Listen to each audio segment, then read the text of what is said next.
ஜெயங்கொண்டம் அருகே ஆமணக்கந்தோண்டி கிராமத்திற்கு ரேஷன் கடை மற்றும் கால்நடை மருத்துவமனை உள்ளிட்ட பல்வேறு கோரிக்கைகளை முன்வைத்து விவசாய சங்கத்தினர் கவன ஈர்ப்பு ஆர்ப்பாட்டம் நடத்தினர். அரியலூர் மாவட்டம் ஜெயங்கொண்டம் அருகே உள்ள ஆமணக்கந்தோண்டி கிராமத்திற்கு ரேஷன் கடை மற்றும் கால்நடை மருத்துவமனை கேட்டு தமிழ்நாடு விவசாயிகள் சங்கத்தினர் ஆமணக்கந்தோண்டி 4 ரோட்டில் கவன ஈர்ப்பு ஆர்ப்பாட்டத்தில் ஈடுபட்டனர். ஆர்ப்பாட்டத்தில் ஆமணக்கந்தோண்டி கிராமத்திற்கு புதிய ரேஷன் கடை, பழுதடைந்துள்ள மேல்நிலை நீர்த்தேக்க தொட்டியை அகற்றிவிட்டு புதிய மேல்நிலை நீர்த்தேக்க தொட்டி அமைத்து கொடுக்கவும், புதுச்சாவடி நடுநிலைப் பள்ளி அருகே பழமையான புளிய மரத்தை அகற்றிட கோரியும், கால்நடை மருத்துவமனை மற்றும் ரேஷன் கடை, ஆமணக்கந்தோண்டி கிராமத்தில் மூடி கிடக்கும் நூலகத்தை செயல்பாட்டிற்கு கொண்டு வருவது உள்ளிட்ட பல்வேறு கோரிக்கைகளை வலியுறுத்தி தமிழ்நாடு விவசாயிகள் சங்கத்தினர் கவன ஈர்ப்பு ஆர்ப்பாட்டம் நடத்தினர்.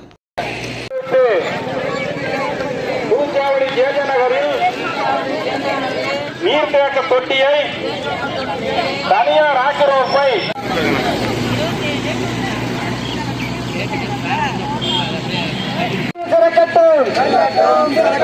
தமிழக அரசு ஆமணக்கந்தோண்டி மக்களுக்கு அமைத்துக் கொடு கால்நடை மருத்துவமனை அமைத்துக் கொடு, ஆமணக்கந்தோண்டி அமைத்துக் கொடு, புதிதாக அமைத்துக் கொடு, புதுச்சாவடியில் உள்ள பழுதடைந்தவர்களுக்கு அண்ணா நூலகத்தை திறந்து வைத்து செயல்படுத்து, புதுச்சாவடியில் உள்ள நீர்த்தேக்க தொட்டியை கையகப்படுத்து.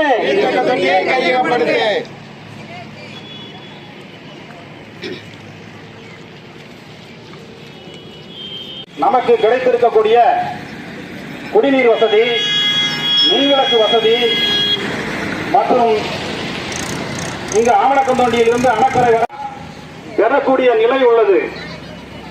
அதனால்தான் நாம பலமுறை கோரிக்கை வச்சோம். கோரிக்கை வச்சு காரணம் அவங்களும் ஓரணியில் நின்று போறாங்கன்னா இது எளிமையா கிடைச்சிருக்கும். ஆமணக்கந்தோண்டி கார்டு லிஸ்ட் எடுத்து 152 கார்டு பகுதி நேர ரேஷன் கடை வேணும். இந்த ரோட்ல கிராஸ் பண்ணி போகும்போது விபத்து நடக்குது, விபத்துக்கு உள்ளாகிறாங்க. அப்படி இருக்கும்போது தாமரை ஓட்டி போகணும்னா இதெல்லாம் பின்னாடி போகணும், இல்லைன்னா இடப்பட்டு போகணும். அப்ப போகும்போது ரொம்ப சிரமமா இருக்கு, போக்குவரத்து அதிகமாயிட்டது, ஓட்டிட்டு போக முடியல. அதனால தாமரை மருத்துவமனை